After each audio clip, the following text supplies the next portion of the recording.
Perkenalkan, saya Krisman Heriamsal, mahasiswa hubungan internasional.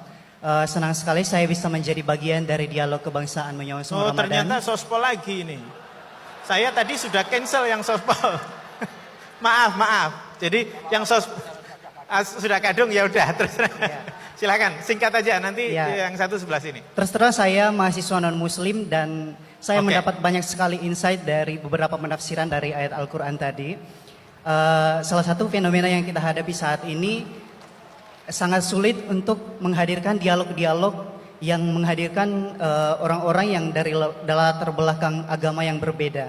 Dan seolah-olah hanya jika kita memiliki latar belakang keagamaan yang sama, baru kemudian kita bisa memiliki kesempatan untuk berdialog. Nah, kira-kira mengapa sangat sulit bagi kita di negara kita ini untuk menghadirkan orang-orang dari latar belakang agama yang berbeda untuk hadir dalam suatu forum dialog yang sama. Kemudian bagaimana kita bisa menyikapi fenomena tersebut? Terima kasih.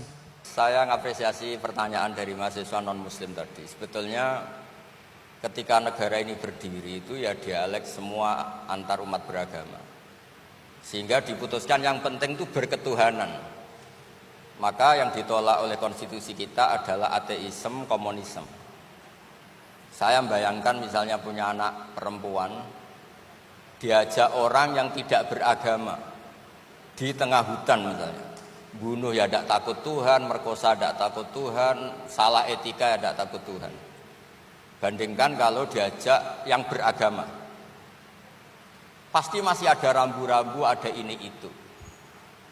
Sehingga memang masalah betul ketika orang tidak berketuhanan itu. Jadi saya ingatkan Mas tadi, siapa tadi namanya? Yang non Irman saya, yang non muslim tadi itu siapa? Namanya siapa? Kurang jelas. Siapa namanya? Krisman. Oke, namanya Krisman.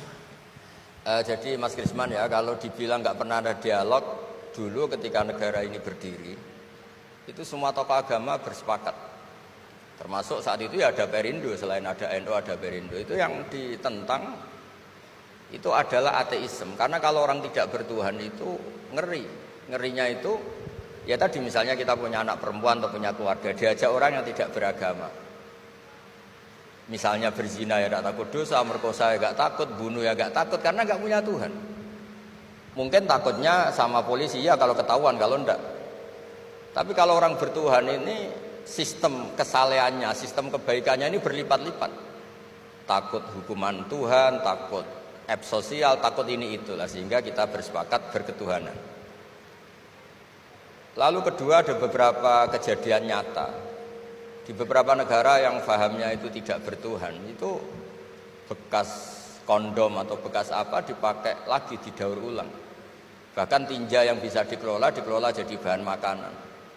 Kalau yang beragama tidak, termasuk mungkin di ilmu medis ini tidak wilayah saya tapi saya cerita, mungkin masalah-masalah kayak ya apa hal-hal yang menurut kita dilarang, menurut agama mereka enteng saja. Misalnya bikin cadangan-cadangan organ tubuh dan sebagainya. Kalau beragama itu masih enak, aturannya jelas. Kalau nggak beragama itu repot. Sehingga saya cerita sedikit lagi-lagi karena kadung dipuji ahli Quran Pak Kures sama saya. Saya cerita. Dulu ketika Rasulullah itu sugeng masih hidup, itu ada kekuatan politik. Satu Romawi bertuhan, yang satu Persia tidak bertuhan, tidak berkitab suci. Ketika Romawi kalah, itu Rasulullah itu susahnya bukan main, karena yang masih mentautkan diri dengan Tuhan kalah sama yang sudah tidak bertuhan. Dan ketika akhirnya Persia yang kalah, yang menang Romawi, Nabi itu ikut senang karena yang bertuhan mengalahkan yang tidak bertuhan. Kenapa penting bertuhan? Karena bertuhan itu setidaknya punya aturan. Melakukan ini dosa, melakukan ini dosa, empati sama fakir miskin itu ibadah. Semua agama pasti sama di tema-tema seperti itu. Sehingga berketuhanan ini penting sekali, kata Pak Kures tadi, berketuhanan itu luar biasa. Terus kedua, ini penting juga, saya mohonnya, saya pernah juga disowani beberapa tokoh dari Mabes Polri. Saya sering bilang Indonesia, utamanya pejabatnya, harus terima kasih sama seluruh rakyat Indonesia. Karena itu aset yang sebenarnya Indonesia, ya seluruh rakyat Indonesia. Saya cerita satu cerita, ini hadis sahih di Bukhari, nggak bisa dipertentangkan. Ini hadis sahih di Bukhari, di Muslim. Di antara yang diapresiasi Allah itu adalah potensi jahat kita tidak menjadi, tidak kita wujudkan. Kalau seluruh rakyat Indonesia, tidak usah seluruh, 1/4 kita ini maling semua. Itu negara miskin kok, karena biayai kita di penjara 2 tahun, 3 tahun. Separuh kita mentalnya membunuh, habis Indonesia. 1/4 saja, 1/3 saja, 1/8 saja punya mental killer, itu habis Indonesia.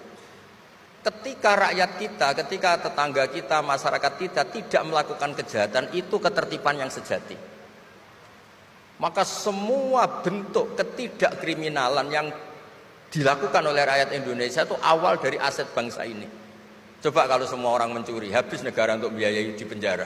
Semua orang kriminal, berkahnya mereka tidak melakukan, Indonesia baik-baik saja.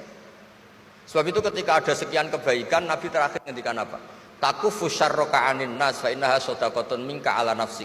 Potensi jahat kamu jangan kamu lakukan, itu sudah menolong peradaban. Para gadis tetap gadis karena nggak diperkosa. Orang yang punya kambing satu tetap punya kambing satu karena nggak dicuri. Orang yang berkarir tidak terhenti karena karakternya nggak dibunuh, tidak dihujat, tidak dihentikan, tidak disetop oleh cibiran, oleh bulian.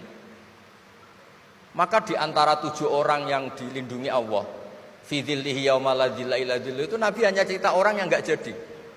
Di antara yang diceritakan Nabi dalam sebuah hadis, saya ini lelaki sejati, sangat mencintai sepupu saya, dan saya mau ngumpuli dia, tidak mau sampai saya kasih uang 100 dinar. Setelah saya kasih 100 dinar, saya ingin ngumpuli dia dengan cara salah tentu. Dia gak mau dan berpesan, la tafuddal khatam illa bihaqqi. Kamu jangan ngumpuli saya sebelum nikah.